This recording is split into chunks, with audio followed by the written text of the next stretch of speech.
Very much enjoyed my job. I particularly like the emergency management part and that side. It's very interesting. And there's a lot of moving wheels all the time. And for those, I saw a lot of hands go up that recognized the '04 season. That really tested our plan.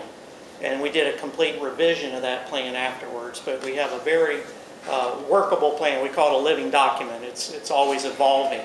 But it's a comprehensive plan. It addresses all types of disasters. You'd be surprised to know, but it includes things like terrorism. Well, little Oviedo shouldn't be a concern, right? Well, actually, through our Homeland Security contacts and training and effort, we know that there are soft targets and there are opportunities for these folks to train on these lesser and smaller sized communities. So we put a lot of investment in our infrastructure. Our water treatment plant is very well protected. A lot of moving wheels in that area as well. Our plan encompasses a pandemic flu in case there was that type of healthcare crisis that could strike our community. But more often than not, the type of thing we're going to experience are severe weather events. I mean, realistically, that's what's going to get us.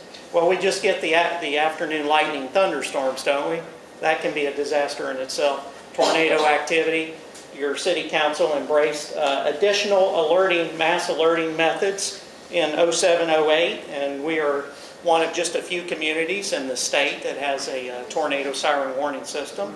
We fondly refer to it as the alert of last resort. And we're trying to reach that audience of those folks that perhaps have not subscribed to some other form of severe weather alerting. And it's very simple. It's available to you through the local news service providers. Go to their website, register. You get an instant email, text alert. Of course, we encourage weather radios in the home. But this has been a very valuable tool. Matter of fact, the first year it was in operation, the National Weather Service transmitter failed in this area two times. Two times at Oviedo was under tornado warning. We got the signal and we activated our devices and we were able to alert the community and folks took protective measures. So the more alerting measures you have, the better. But our emergency management plan, and I was a little concerned when I saw that video. It was unfortunate. I don't know what community that gentleman came from, but that's troubling if he didn't see resources after a disaster. But I want to tell you that planning starts way ahead of the disaster. And it's really, there's three phases to disaster management. There's preparation, response, and recovery. Recovery is usually the longest phase, depending on the severity of the incident. But another long phase is preparation. And that's where your city government is investing a lot of money in the infrastructure. And we've done a lot of that over the past 10, 15 years. We had buildings in '04 that didn't have emergency generator power, they had partial power or insufficient fuel capabilities. And we've gone through a complete city building facility inventory list and upgraded all that infrastructure. Our City Hall building in '04 for Charlie was without power for 5 days. And it's difficult for us to do our jobs and our council members to do their jobs if we don't at least generate a little electricity. There's a lot of things that we have to do when a storm has struck the community. Things that you wouldn't think were that critical, but when water's not flowing and sewage is not flowing, there's big problems. It's not just tree limbs that are down, those are huge efforts. One of the problems with those type of utilities, water and sewage, is they're underground, they're pipes. So when these high wind events come along, they sometimes will disrupt the pipes and break pipes. And of course, if there's no electricity to push the water and the sewage along, that's an issue as well. There's a lot of things that the city has done. Probably the most important is the new water treatment facility. And we have about a 7-day supply of emergency power on the fuel source we have, and we have several fuel vendors to replenish that. The city bought Alafay Utilities. We had a very poor response at Alafay Utilities in '04. They were almost non-existent, and we were very fortunate we didn't have a lot of sewage issues. But we've now gone back and installed generators on about a dozen of the lift stations around town. So we're going to keep the stuff flowing when the electricity goes off, and you'll be happy for that, trust me.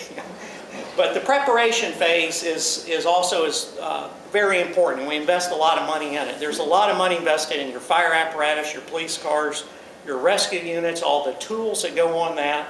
the staffing to support it. Our Public Works Utility Division plays a major role in our disasters. We have a lot of heavy equipment, chainsaws, water salvage pumps, sandbags, all the tools that we need to manage a disaster. So we invest a lot in that infrastructure, and I'm very proud of what we've accomplished over the years. We've done a great job, and we learned a good lesson in '04. We have a great template. Matter of fact, we have given our disaster plan to other cities. When I go to the hurricane conference, they like our checklist style format, and we follow a 3-level, very simple. The department directors love it, but we have a level 1, level 2, and level 3.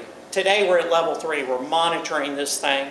We haven't activated our EOC, but we're kind of doing this from our office locations. We dropped to level 2. That means the storm event is within about 2 to 3 days of potentially striking Central Florida. We really start gearing up some resources there. Level 1, that storm event is about 24 hours away. That's when we really have to start spending some money. We may be reserving some rental equipment. We're procuring food supplies and water supplies so we can be self-sustaining for a week, 2 weeks at a period of time. So that's just some of the things that we do. Another thing that we do, and this is in response also to that video where that gentleman said that he didn't see any government resources in his community for a week, and that's unfortunate. But we follow a grid system throughout the city, and we allocate police vehicles, public works utility vehicles, even parks and recreation vehicles, fire vehicles, EMS vehicles, battalion chiefs, you name it. They're all allocated to these 3 different divisions, and then they're broke down even further by a letter designation.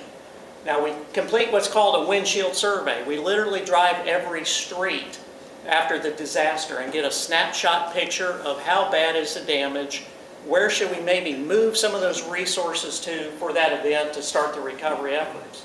Now something like Hurricane Charlie, which cost the city about $6 million in debris cleanup, is beyond our capabilities. And it takes about 5, 6, 7 days to start mobilizing those contractual services that we just can't afford to keep all the time. So we have several vendors on contract through a competitive bid. There are debris management companies. And they come and mobilize, and it takes a good 5, 7 days to really get that operation up and running. We have several debris management sites. They're approved by the state. They're approved by DEP. It's a very important component of the plan. That is also the most costly component of the plan. Hurricane Charlie, Francis, and Jean, like I said, was about $6 million in debris cleanup for us. And you probably heard some stories recently that we were paying back FEMA. We had overpaid them in a couple of occurrences. We had set that money aside. It was not as big an issue as it was portrayed to be. But every city that gets audited pays FEMA back some money, so there's no question about it. But we were prepared for that. The response, that gets a little more difficult, and that really is where the police chief, myself, Public Works, we really gear up. There is a certain time frame where we will not be able to send anyone out during the storm. And that's usually when we hit about 50-mile-per-hour winds for police vehicles, about 65-mile-per-hour winds for fire engines. So that's when we shut down. And there's just nothing we can do. As soon as that event has moved past us, or maybe the eye of the storm has moved over us, we might be able to sneak out.